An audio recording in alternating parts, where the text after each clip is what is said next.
Hey everyone, and welcome on World on a Plate. You're listening to Worldchefs podcast. I'm your host Ragnar Fredriksson, and so welcome again to another inspiring episode where we bring the voices and the stories of the culinary industry from around the globe.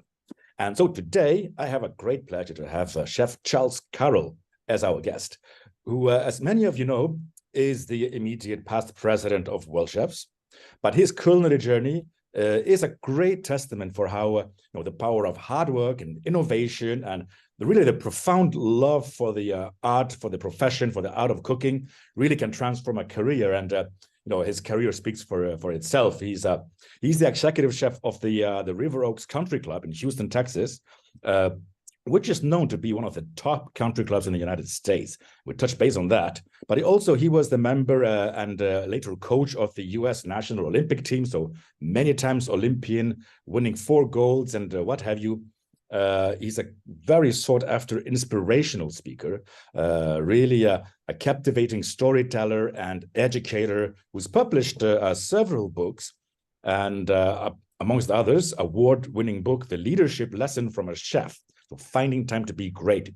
That's one of them. We're going to actually talk a little bit about that. And he's got another amazing books that also have come out that you really have to get a taste of. And that's the most recent book is The Recipe, which actually is being considered as a movie. And Charles will tell us a little bit about that.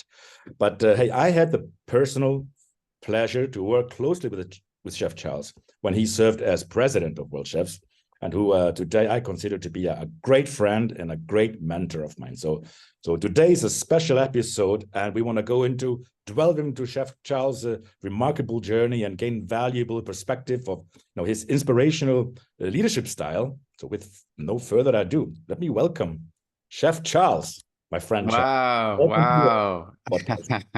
I can hear all the people cheering. This is fantastic. How is it to wake up to that introduction? That was great. Hey, can you do this every morning at 5:45?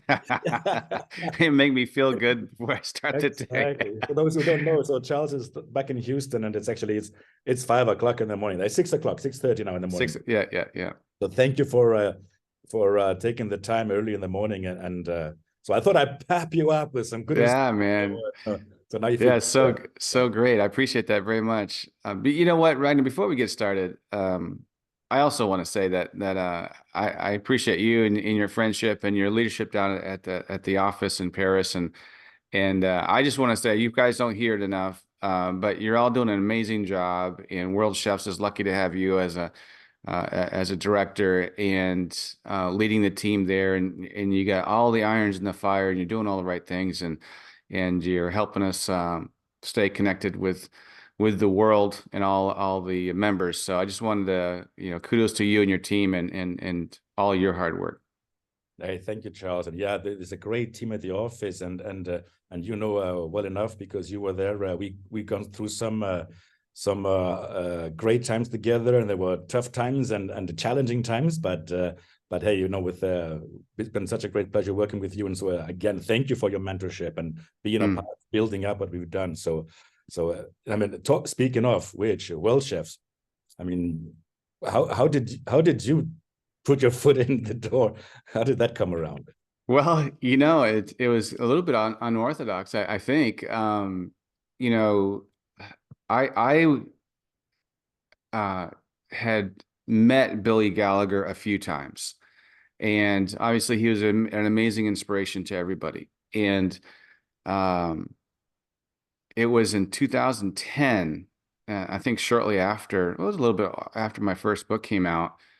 I was doing a lot of speaking at the time, and I had a little bit of social media, not much, and then somehow Billy Gallagher's and my social media crossed or something. And I'll tell you a quick story. The very first time I got a chance to talk to Billy Gallagher and know him was the Luxembourg World Cup.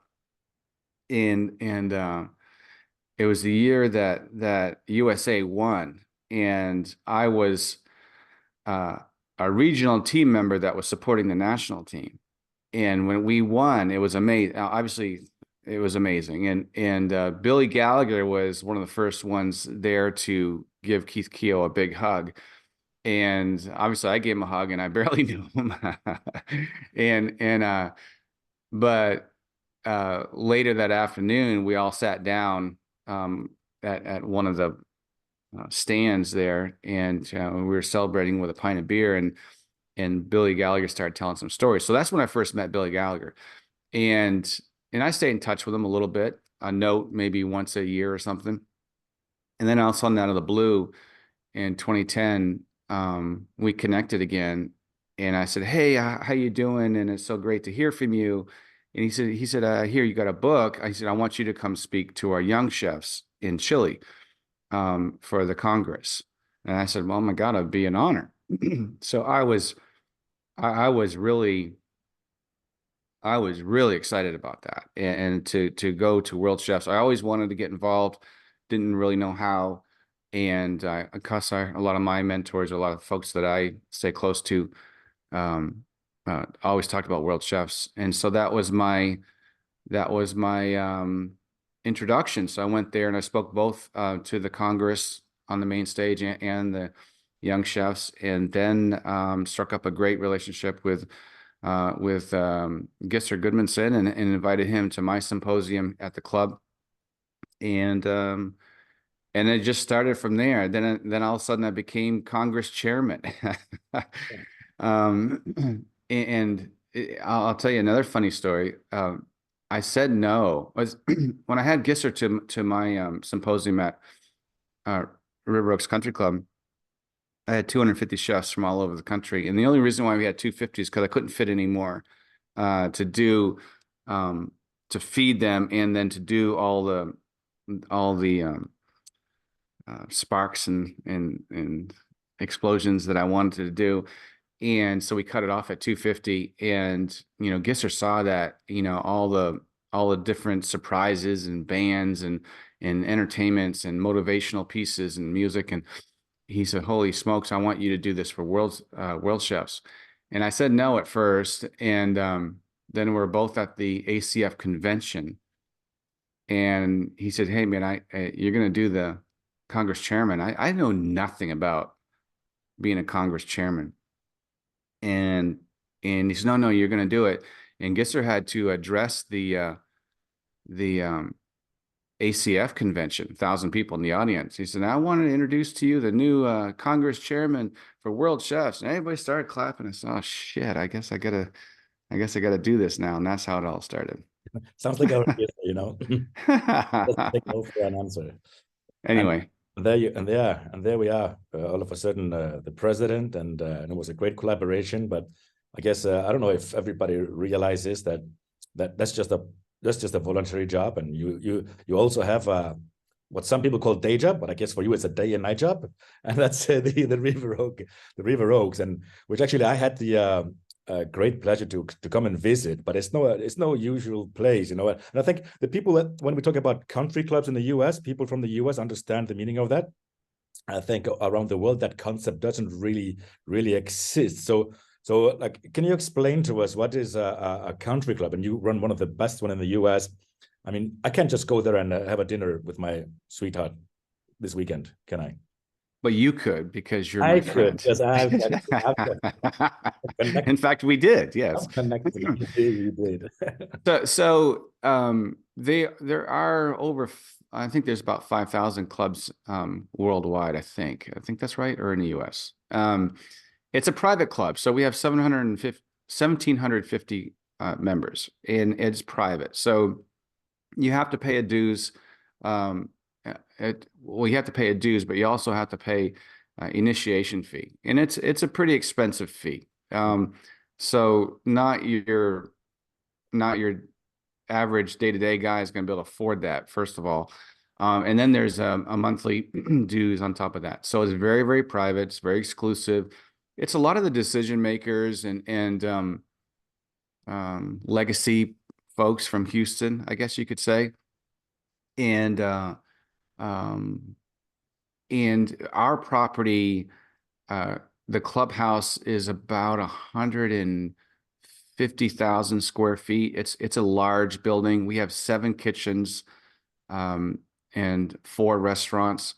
My team is 85 folks right now. I have 85 people on my team alone. We have 450 employees, and that will probably go up a little bit in the summertime. We just did a $30 million renovation, which included four pools, 7 gazebos, and 2 new kitchens. And we do about 80 to 100 banquet functions a week. And especially in topping at 100 this month. We will average around, well, we will do anywhere from 3,500 to 5,300 banquet covers a week, and that's closed on Mondays most days, most of the time. Although we're open next Monday for 1,300 for what they call a presentation ball. That's just to cater to the regular members who are actually accepted as members. And yeah, their guests, I imagine. Yeah. Yeah, so if I'm a member and you wanted to have your daughter's wedding there, you know, as long as I agree to it, you have to have a member sign for you. You can do it. So we do a lot of charities. There's a lot of members involved with charities. So as long as there is a member that will co-sign for the event, then you can have your event there. So yeah. I don't want to sound like caricatural, but then like when I visited, you know, and you didn't mention there's a golf course, there are tennis courts, there is like a fitness center, there is a whole lot that only members can access. And you know what it might reminded me on, and maybe other people from Europe or elsewhere around the world will have like the same links, is that remember that the first sort of series of Dallas back 20, 30 years ago. And they were always like, no, and they were always like at this country club where they were playing tennis, and I see you at the club, and the guy who was their enemy, he wouldn't be accepted as a member. Like it's like either you're in or you're out. And so it's like a very private, exclusive people where they are. No comment on that. Okay, so just a funny way to put it, but actually, no, it's an amazing place, and I guess it's really different to cater like that to a private club than to an ordinary walk-in restaurant. I mean, yeah, bro. You know, and we have a food truck, and yeah, I mean, so everything, you know, I like to think, Ragnar, that we do everything extremely well. I mean, we're not just tennis, we're not just golf, we're not just food, we're not just banquet, a banquet hall, special events, private restaurants, catering, food to go. But we have to hit all those marks at a really, really high level. And it is difficult. It's a lot. It's a whole lot. And it hasn't been getting any easier. You know, I've been at the club now for 23 years, and you think that it would be getting easier, and it's not. I've never been more stressed and worked harder than I have this past 2 years. But with the renovation and just how we're growing, so anyway, because you mentioned we talked about your books, and this is actually what I wanted to get at is, for people to understand what your everyday life is and what it would look like. Because when I was there, I actually, and I know the books, and I know your speeches, and your mentoring to me and the team, and when I was there, I saw in your kitchen the closeness with your staff. I also saw some things on the walls of remind you of excellence, and I think these are extracted from the book, so they are part of your message. So I'm thinking like, hey, this guy really, he put it where his mouth is, So I wanted to get like a really because we've been doing some leadership well-being podcasts in the past few weeks. I really wanted to catch you on that subject right there, to see how you see it, how you do it in practice. And so and I guess it starts with the book. I mean, your first book that was the leadership lesson from a chef. Before just touching base on that book, I'm going to extract more from that, but you also wrote a lovely little book called The Recipe, and I really loved that one. You can tell us, why that book, and what was the story of that book? And I will put a link to that book if people want to check it out on Amazon. Well, thank you for that. A story of love, loss, and ingredients of greatness. The Recipe. Well, here's the thing. I wrote two books: Leadership Lessons from a Chef, Finding Time to Be Great. That led.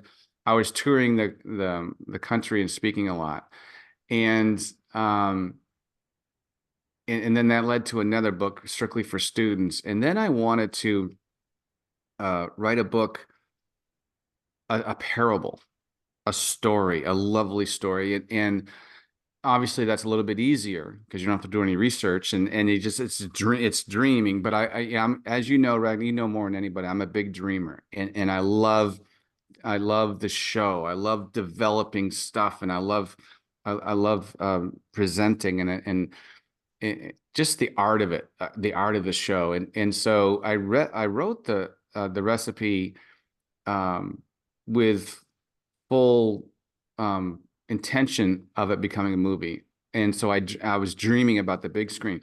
Anyway, long story short, the story is about a boy he's a young boy. He loses his dad at a very young age, and he's mad at the world, mad at God, and he gets himself in a lot of trouble. And this retired military guy who happens to own a diner. My dad owned a diner in Vermont, and the diner was called Mapletown Dinette. So I call the actual town Mapletown. So there's a lot of little links to my life, and there's a lot of things that are true in there, but it's not a true story. So this retired military chef who owns a diner. By the way, one of my mentors, my first mentors from the Balsam Resort, was a military guy. And when I describe the hands, the big mitts of this guy, I'm thinking about my mentor, you know? So he reaches out and he pulls the boy in, and each chapter is a life lesson. In each chapter, they cook something together. And all the chefs out there that are listening to this, I know you can relate to this because, you know, sometimes life needs patience, right? You need patience sometimes in life. And when you're baking a loaf of bread, you got to have patience. You have to mix the water and the yeast, and then you add your flour, and you have to add the ingredients just right, or the bread won't rise. And then you got to let the bread rest, and then you got to punch it down, and you got to let it let it rise again, and then you got to, you know, so you have to have patience. And so when you take all those, when you're doing a prime rib, you know, you could smell that prime rib, you know, in the parking lot, you know, which is the caramelization. I can tell when I'm walking into work that, hey, it's time to take that prime rib out of the oven, just because of you can smell how, you know, what level the prime rib is in its caramelizations, you know. So now those life lessons become taught through food. Mm-hmm. And the story comes full circle at the end. So you got to go read it. Good story. And yeah, we were definitely, as I said, you know, we'll put the link. People can still buy the book online, and it's a book from 2008. And, you know, talk about back to your books, you know, this is a book from 2008, and I mean, it's so relevant still. I mean, oh yeah, your leadership lessons. Yes. So you know, COVID, yeah. So here's the thing with and I was kind of excited to do this with you, Ragnar, not only just because it was you and you asked, but it's funny now because my phone is, because I stopped doing a lot of things because I just can't. I'm so stressed right now, and so I stepped down from a lot of boards, and I stopped traveling, and I stopped speaking, and I stopped everything just because I have to focus on work. But the phone's ringing now, and it's ringing because what was old is now new again. And I say that to mean that book was written many years ago, and it was being used at one point, like in over 80 schools all over the country. And I'm so proud of that. And when I was growing up as a chef, and really still, I mean, there was nobody teaching you about leadership. You know, there wasn't really a book about culinary leadership. And so this is how I'm seeing it. I'm living this right now. Since COVID happened, we don't need to discuss what happened, right? The world shut down, the restaurant shut down. A lot of folks that worked so hard in their livelihood lost their restaurants, and now we started kicking back in, and we're trying to get people back to work, and to a lot of the fault of I don't want to get your show canceled, but the U.S. government and how they handle things, it was hard to get people back to work. And there's a couple things that happen, and I'm trying not to get too far down on a rabbit hole, but there's some goods and bads. People sitting at home in the hospital, I'm going to speak just the hospitality business, that work in 60, 70, 80 hours and sat at home with their kids for the first time, or, started fixing up their house or doing whatever they were doing, started hugging their wife or their husband again, realize, you know what? I don't want to work those 70, 80 hours anymore. And I think I can get by life with a little bit less money. Restaurants, a lot of the industry out there, other than hospitality, say, hey, we're working from home. Office buildings are struggling now. People are, they're having a hard time paying their bill because people are closing their offices and office building. They're working from home. Well, the hospitality's version of that, let's say restaurant owners, were like, hey, we don't have to be lunch and dinner or breakfast, lunch and dinner. Maybe we can just do lunch and dinner, or maybe we can just do dinner. We only need about half the employees, so our note is less, our bills are less, but we're almost putting the same amount of money in our pocket. So COVID forced people to think differently and to give them better hours and better quality of life. I agree with all of that. And I think that was really that was one nice benefit that came out for our industry is, our folks work really, really hard and long hours. And it's hard to even mention any other profession that does that, work the hours that hospitality folks do. And then we got to get back to work, right? We can't get folks to get back to work. So what happens? We pay everybody $2 to $3 more an hour. The hourly employees, we pay everybody $2 to $3 and sometimes a little bit more just to come back. Not necessarily a bad thing for the individual workers, but really, really difficult for the owners. And now here lies the challenge and the problem that we're having. Now the talent level that was here for medium pay is now the same talent level is up here for a lot more money. So maybe you can find the students and the sous chef roles or whatever, those are the jobs that you might be getting people to call on, but there's no one calling for this middle area. There's nobody calling for the line cook's position. There's no one calling for the person that you just haven't quite made your a title yet. Do you know what I mean? Because everybody wants that high money because they were getting it. Yeah. So the people that were supposed to be in that middle category, they say, I'll skip that step. I'm going to go right for the sous chef job because they're getting it and they're getting the money because the chefs and the hospitality areas are desperate for bodies. Right now, this is the vibe. I can't speak for everybody, but this is what I'm seeing now that the industry is a little bit top heavy with folks that aren't as talented as they're supposed to be. And now we have a whole other dynamic of issues, and half my day is HR. Yeah. Chef, I don't like how he was speaking to me. I don't want to work weekends. I can only work AM. Chef, I'm tired. I really need to go home. And if I don't go home, I don't think I'm going to make it the next 2 days. I mean, what are you going to say to that?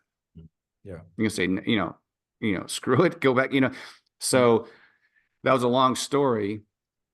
So I've been beating my head up and the phone's been ringing. So there's some speaking, and I don't really want to do it, but I want to do it. And I've decided over this past month, you know what? I need to bring the book back. Right. I need to, and it hasn't gone anywhere and people are using it. Yeah. Yeah. but I need to kickstart it again in my own property. We're talking about the leadership lesson from a chef. So finding time to be great and tasting success. That is come as relevant as before. Oh Really. God, yeah. So to tell us a little bit more, like so in that book, how did you go about then, and how do you, like, I know that the challenges have increased, but what are the keys in the book that? Well, how do you that environment and what are you you? know, yeah, it's funny when I started writing the book, Ragnar. I write just like I speak. I write like just like I'm in the kitchen, and that people weren't ready for that. Certainly, the publishers weren't ready for that. Because I happen to swear once in a while in the book, and they don't want to see that. And I had to fight for a couple. And not I have to fight to swear, but I want it to be real, like we're talking in the kitchen. And so this is written by, ladies and gentlemen, this book is written by a cook. Yeah. And it's kind of in your face. And so it walks you through first developing your passion. And if, we're going to make sure that you're the right person to be, to try these concepts, and then identifying your passion and how to build your passion, and then identifying all the issues and challenges in your property, and then how do you find time? How do you find time to be great? And we're busier than hell at the club, but we just talked about that. But I am going to find time, and we're going to schedule the time, and we're going to recreate a lot of the stuff that's in. We already are doing a lot of the things that are in the book, but what I decided, Ragnar, about 2 weeks ago, is that I'm going to, because I got some challenging folks, and some of them, are walking around pretty privileged, and so I have to address that. So I'm going to start a book club, or and it's going to be this book, obviously. And I haven't decided how I'm going to roll it out yet. If I'm going to identify the folks, or I'm just going to announce it, and we'll see who shows up to the 45-minute meetings, and then we're just going to walk through it. And we're going to, we'll have them read a chapter a week or something like that. And then we'll celebrate with a dinner afterwards, but we'll talk through each chapter, and then I'll get them to buy in. And then hopefully they'll have some aha moments. So Right. That's the idea. Right.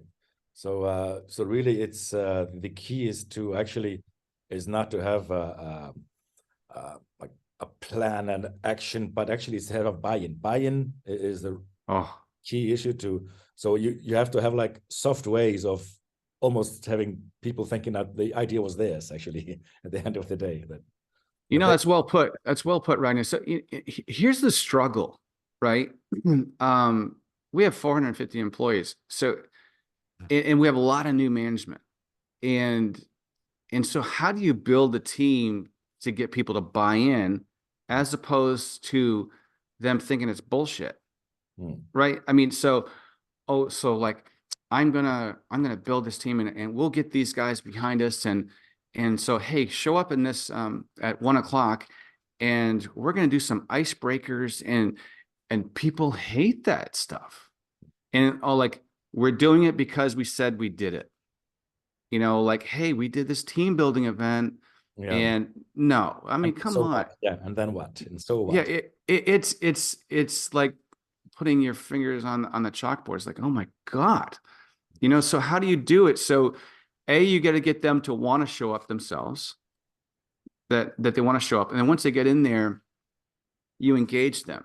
And right now, back in the day, I've been on 8 different Olympic teams. There were a lot of people that would apply because they wanted to be an Olympic chef, but I'm not doing Olympic platters every day at work, but they thought that that's what happens, So what I found was, there's a lot of people that are there, and I'm talking to everybody in the audience.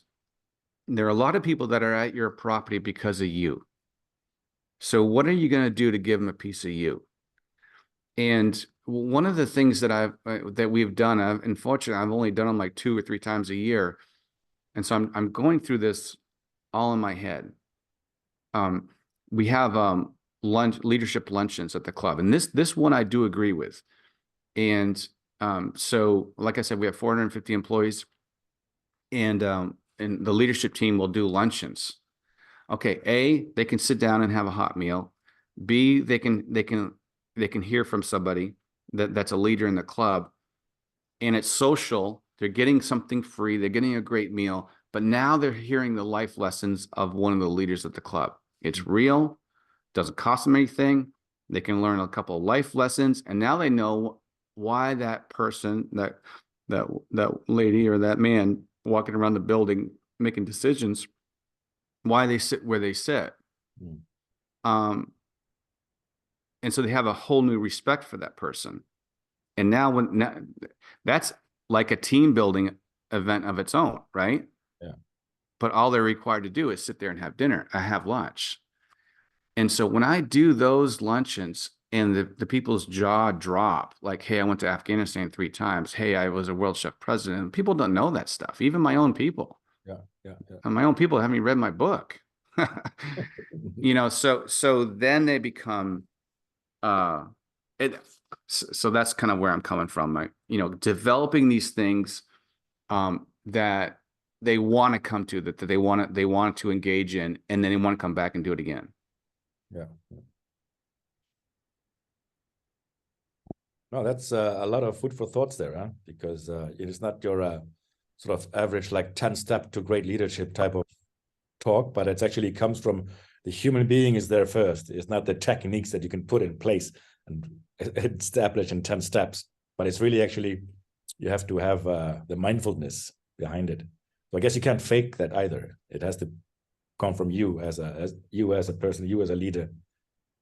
Yeah, and I'll give you an example from the book. One of the things, once you develop your passion and find out what your passion is, then one of the things I think I start out with relatively early is your mission statement. And how many kitchen operations actually have a mission statement.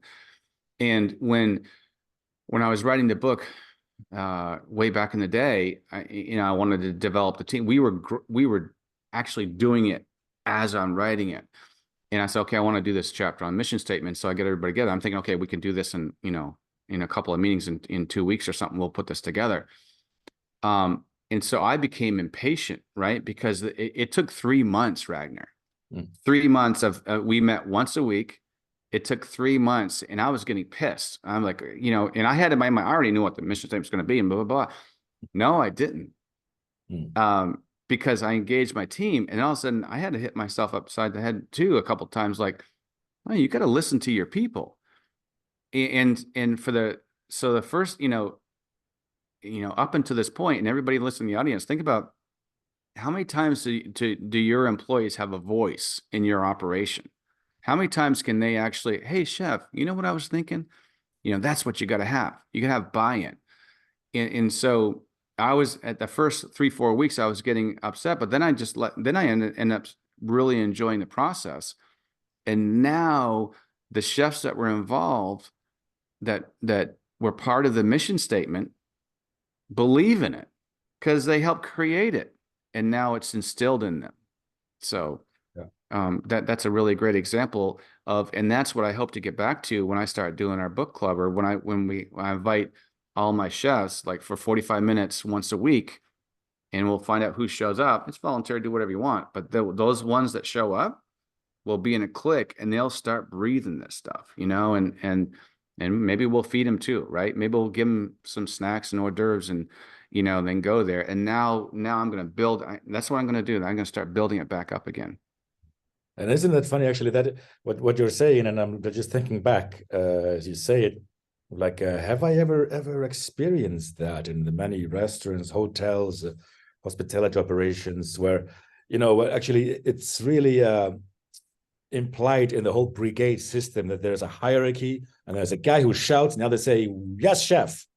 And so there is probably like that whole culture is probably very much also inculcated into like everyday engagement between the top management and the line cooks and all the way through and all of hospitality. So is that like that there's a whole cultural change, is what you're saying? We need a whole cultural change of how we approach leadership in a kitchen. Not that we're going to discuss, if the chef says, I need 2 sea-bass and a ribeye, like we're not going to discuss it. Yes, it's yes, chef, we need that. 100%.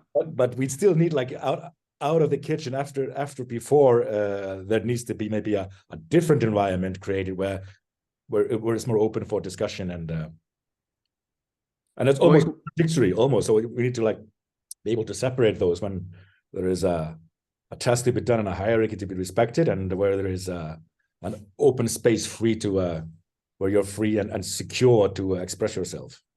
100%. And you hit it on the head. I got 85 folks that work in my department, right? So how am I going to police them 24/7? How am I going to inspire them 24/7? 7 kitchens. How am I going to make sure that everything is going great in all 7 kitchens?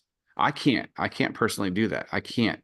So I have to motivate, and I have to instill in my folks, in my leadership team, my sous chefs. I think there's 10 or 12 sous chefs. I have to give them the confidence and all the tools they need to be successful. And if I don't spend time with them on the front end, if I don't take time out of my day to have that 30-minute meeting, 40-minute meeting every single day with my sous chefs, I'm going to pay for it at the end of the day, big time. So I have to empower my sous chefs. In my goal is to try to be 2, 3, 4 weeks, and if not 3 months ahead of my folks with what's coming down the road, and making sure that they have everything they need to be successful. Hey, chef, I need this. I need this. Right, absolutely. So I need to give them the tools and then get out of the way and let them lead their teams. So, and the folks around them have to respect them.